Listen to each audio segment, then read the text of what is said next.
কংগ্ৰেছত অব্যাহত পদত্যাগৰ জোৱাৰ ভূপেন বৰাৰ পিছত এপিচিচিৰ ৰাজ্যিক এমঅবিচি কোষৰ অধ্যক্ষ ভৱ বৰাৰ দলত্যাগ এপিচিচিৰ সভাপতি গৌৰৱ গগৈলৈ পত্ৰ প্ৰেৰণ মিয়াৰ দলত নাথাকো বুলি উল্লেখ কৰি ভৱ বৰাৰ বক্তব্য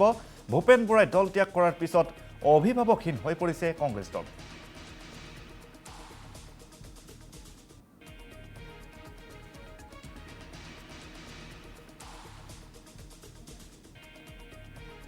আমি জনাই আছো এই মুহূৰ্তে এটা ব্ৰেকিং নিউজ কংগ্ৰেছত অব্যাহত আছে পদত্যাগৰ জোৱাৰ ভূপেন বৰাৰ পিছতে এপিচিচিৰ ৰাজ্যিক এমঅবিচি কোষৰ অধ্যক্ষ ভৱ বৰাৰ দলত্যাগ এপিচিচিৰ সভাপতি গৌৰৱ গগৈলৈ পত্ৰ প্ৰেৰণ মিয়াৰ দলত নাথাকো বুলি উল্লেখ কৰি ভৱ বৰাৰ বক্তব্য ভূপেন বৰাই দলত্যাগ কৰাৰ পিছত অভিভাৱকহীন হৈ পৰিছে কংগ্ৰেছ দল ইফালে কামৰূপ মহানগৰ জিলা সমিতিৰ কেইবাগৰাকী কৰ্মীয়ে ৰাজীৱ ভৱনত নিজে গৈ দাখিল কৰে পদত্যাগ কৰে কামৰূপ মহানগৰ জিলা সমিতিৰ উপসভাপতি শিবু ৰয় সম্পাদক দীপজ্যোতি নাথ আৰু মণ্ডল কংগ্ৰেছ সমিতিৰ সভাপতি হিতেশ্বৰ দাসে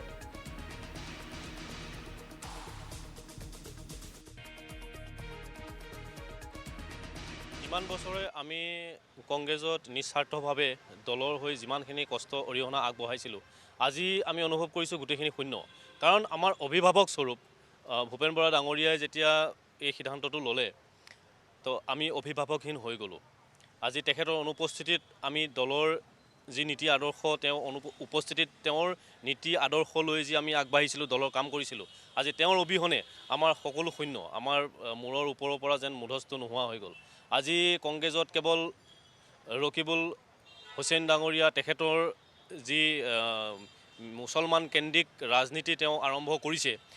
এই ৰাজনীতি আমি কোনোপধ্যে মানি ল'ব নোৱাৰোঁ সেয়েহে আজি আমি কামৰূপ মহানগৰ জিলা কমিটিৰ ভাইচ প্ৰেছিডেণ্ট আমাৰ শিবু ৰয় ডাঙৰীয়া মই ছেক্ৰেটেৰীত আছিলোঁ এখেত মণ্ডল প্ৰেছিডেণ্ট আছিল মালৈবাৰী আমি সকলোৱে একেলগে আজি ৰিজাইন দিছোঁ আমি ৰাজীৱ ভৱনত আহি নিজ হাতে আমি ৰিজাইন লেটাৰ ইয়াত আমি ছাবমিট কৰিছোঁ গতিকে অনাগত দিনত অনুভৱ কৰিছোঁ যিটো মিয়া দলৰ বা মিয়া পাৰ্টিৰ যিটো ৰাজনৈতিক দল এই দলত আমি থাকি কোনোপধ্যে আমি আগবাঢ়িব নোৱাৰোঁ কোনোপধ্যে আমি কাম কৰিব নোৱাৰোঁ সেয়েহে আজি আমি ৰিজাইনটো মনৰ শোকত আমি ৰিজাইনটো আগবঢ়ালোঁ মই নিস্বাৰ্থভাৱে আজি বহু বছৰ কংগ্ৰেছ কৰিলোঁ এই যোৱাকালি ভূপেন বৰাদেৱে ৰেজিগনেশ্যন দিয়াৰ লগে লগে যেন মূৰৰ পৰা চালিখন নোহোৱা হ'ল এই ভাবিছোঁ তেখেতেও যেতিয়া বহি যায় আমিও বহি যাওঁ আৰু বেলেগ দলত জইন কৰাৰ একো ইচ্ছা নাই ৰেজিগনেশ্যন দি বহি যাম আৰু ৰিজাইনটো দিছোঁ মানে এতিয়া আমি যোৱা পৰহি আমাৰ ভূপেন বৰা ডাঙৰীয়াই ৰিজাইন দিছে আৰু আমি অনুভৱ কৰিছোঁ যে এনেকুৱা কংগ্ৰেছ দলত যিসকল নেতাই নেতৃত্ব দি আছে আমাৰ অনুভৱ হৈছে যে এওঁলোকে বৈতৰণি পাৰ হ'ব নোৱাৰিব তেনেকুৱা এটা বিশ্বাসহীনতাত আমি এতিয়া ৰিজাইন দিব লগা হ'ল আৰু এই মুহূৰ্তত আমি পোনে গৈছোঁ আমাৰ জ্যেষ্ঠ সাংবাদিক মনোৰঞ্জন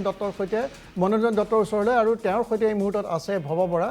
কি আক্ষেপ আছিল কি ক্ষোভ আছিল যাৰ বাবে তেওঁলোকে দল ত্যাগ কৰিলে মনোৰঞ্জন আপোনাৰ জৰিয়তে তেওঁলোকৰ মনোভাৱ জানিব বিচাৰিছোঁ হয় বনদীপ কংগ্ৰেছ দলত ইতিমধ্যে পদত্যাগৰ জোৱাৰ উঠিছে ভূপেন বৰাৰ পদত্যাগৰ পিছতে ইজনৰ পিছত সিজনকৈ কংগ্ৰেছ কৰ্মী ইতিমধ্যে পদত্যাগ কৰিছে আৰু এই মুহূৰ্তত ষ্টেট এমঅবিচিৰ চেয়াৰমেন ভৱ বৰাৰ পদত্যাগ পত্ৰ নিউজ লাইভত আহি পৰিছে ভৱ বৰা আমাৰ সৈতে আছে আমি তেওঁৰ পৰা জানিম আপুনি এই মুহূৰ্তত পদত্যাগ পত্ৰ প্ৰেৰণ কৰিছে কিয় কংগ্ৰেছ দল ত্যাগ কৰিবলগীয়া হ'ল যিহেতু আপুনিও বহুদিন ধৰি কংগ্ৰেছ দলত আছিলে হয় মই 2004 চনৰ পৰা সক্ৰিয়ভাৱে মই কংগ্ৰেছত কাম কৰি আছোঁ আৰু তৃণমূল পৰ্যায়ৰ পৰা যেনে ৱাৰ্ডৰ ব্লকৰ ডিষ্ট্ৰিক্টৰ আৰু শেষত মই ষ্টেটৰ OBC এডমিনিষ্ট্ৰেটিভ জেনেৰেল ছেক্ৰেটাৰী আছিলোঁ আৰু তাৰপিছতে মই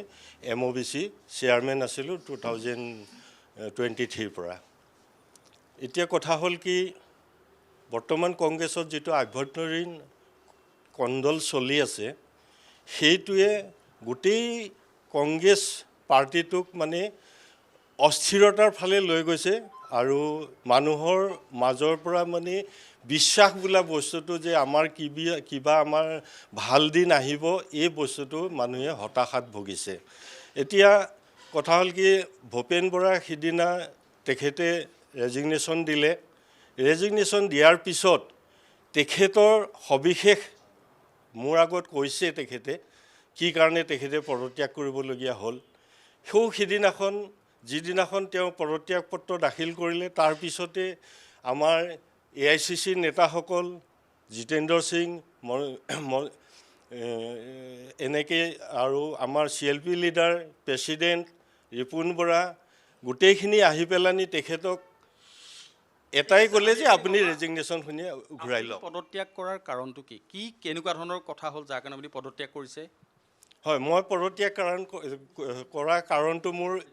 তাৰ পৰাই আহিছে। গৌৰৱ গগৈ যেতিয়া তেওঁক অপদস্থ কৰা বুলি কৈছোঁ, তেখেতে এলায়েন্সক দায়িত্ব ভূপেন বৰাক দিছিলে। ভূপেন বৰাক এলায়েন্সৰ দায়িত্ব দিয়াৰ পিছত দুদিন পিছতে তেখেতে আকৌ কোনো মিটিং নোহোৱা কৰি, কোনো আলোচনা নোহোৱা কৰি এই ৰকিবুল হুছেইনক তেখেতৰ লগত টাই আপ কৰি দিয়াটো সেইটো এটা বেয়া কাম কৰিছে। যিহেতু আপাৰ আছামত সেইখন মুখ মানুহে চাব নিবিচাৰে আৰু সেইটো ক্ষোভৰ কাৰণেই ভূপেন বৰাই প্ৰেছিডেণ্টক বুজাইছিলে যে এইটো নকৰিব, এইটো কৰিলে আমাৰ বেয়া হ'ব, কিন্তু তেওঁ একো গুৰুত্ব নিদিলে যে AICCয়ে নিক্ষেপ কৰিছে, গতিকে তেওঁক ৰাখিব লাগিব। তেতিয়া তেখেতে মানে আত্মসন্মানত তেখেতৰ অলপ আঘাত লাগি তেখেতে যদি মোৰ কথা নুশুনে তেতিয়াহ'লে মই ৰেজিগনেশ্যন দিম আৰু দিলে ৰেজিগনেশ্যন। তাৰপিছতে এতিয়া কথাটো হ'ল কি, মেইন কথাটো ৰকিবুল হুছেইন তেওঁ এজন এনেকুৱা মানুহ, তেওঁ গোটেই দলটো ভিতৰে কাক টিকেট দিব লাগে, কাক ডিষ্ট্ৰিক্টৰ প্ৰেছিডেণ্ট পাতিব লাগে, কাক ব্লকৰ প্ৰেছিডেণ্ট পাতিব লাগে, এই গোটেই কামবিলাক তেওঁ হাতলৈ টানি লৈছে। আৰু গৌৰৱ গগৈ ডাঙৰীয়া এনেকুৱা এজন মানুহ যিজন মানুহে তেওঁক সেই পাৱাৰখিনি দি দিছে, কিন্তু কিয় দিছে কি কাৰণে দিছে সেইটো আমি নাজানো। গতিকে তেওঁতকৈ উপযুক্ত মানুহ আমাৰ বহুত আছে। এতিয়া ভূপেন বৰাৰ ক্ষেত্ৰতে ভূপেন বৰাৰ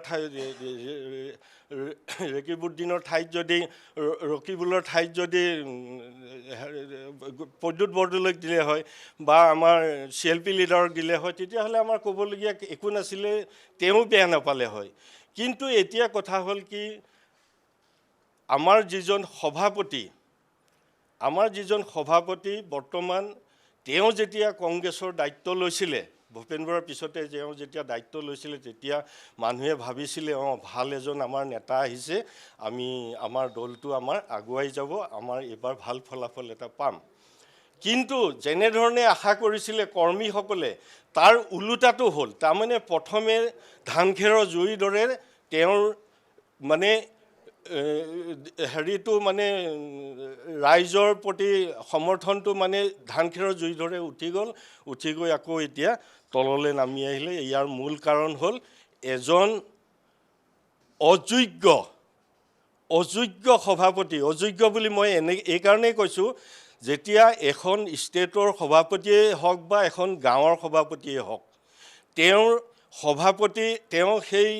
দলটো সুচাৰুৰূপে চলাব পৰা অভিজ্ঞতা জ্ঞান থাকিব লাগিব। তেওঁ হ'ব পাৰে 4বাৰ MP হৈছে, ন' ডাউট, কিন্তু MP হোৱাটো বেলেগ কথা আৰু এখন ষ্টেটৰ সভাপতি হৈ দল চলোৱাটো এটা বেলেগ কথা। গতিকে আমি ইয়াৰ আগতে বহুতকেইজন আমি সভাপতি পাইছোঁ, কিন্তু এনেকুৱা সভাপতি পোৱা নাই যে যি আমাৰ কৰ্মীখিনিৰ পৰা বহুত দূৰত থাকে। তেওঁৰ অৱস্থিতি বহুত দূৰত। আমি তেওঁক ঢুকি নোপোৱা হ'লোঁ। আমি মনৰ কথা ক'বলৈ, আমি তেওঁক লগ পাবলৈ আমি কোনো এপইণ্টমেণ্ট আমাক ব্যৱস্থা কৰি নিদিয়ে। গতিকে আমি যদি ইমান গেপত যদি থাকিবলগীয়া হয়, তেতিয়াহ'লে আমি দলৰ কাম কেনেকৈ কৰিম? আমাৰ মনৰ বেদনা, আমাৰ মনৰ দুখ, আমি মনত ভাবি থকা কথাবিলাক তেওঁক যদি আমি অৱগত কৰিবলৈ নেপাওঁ, তেওঁ যদি আমাক কাষলৈ মাতি নিনিয়ে, তেতিয়াহ'লে দলটো কৰ্মীখিনি হতাশ হ'ব। এতিয়া হতাশ হৈছে, গোটেইবিলাক হতাশাত ভুগিছে। এতিয়া এটা অনিশ্চয়তা হৈ গৈছে যে গৌৰৱ গগৈয়ে দলটো ৰকিবুলক লগাই শেষ কৰি দিছে। গতিকে সেই মুখখন অসমীয়া ৰাইজে চাব ইচ্ছা নকৰে বৰ্তমান সময়ত। হয়, সেইকাৰণে মই সেই আভ্যন্তৰীণ কণ্ডলৰ কাৰণে মই ভূপেন বৰাক খুব ভাল পাওঁ। তেখেত মোৰ মানে গুৰুৰ দৰে। তেখেতৰ পৰা মই ৰাজনীতি বহুত শিকিছোঁ আৰু ককাই ভাইৰ দৰেও গতিকে তেওঁক মই খুব ভাল পাওঁ। সিও এটা কাৰণ, তেওঁ যেতিয়া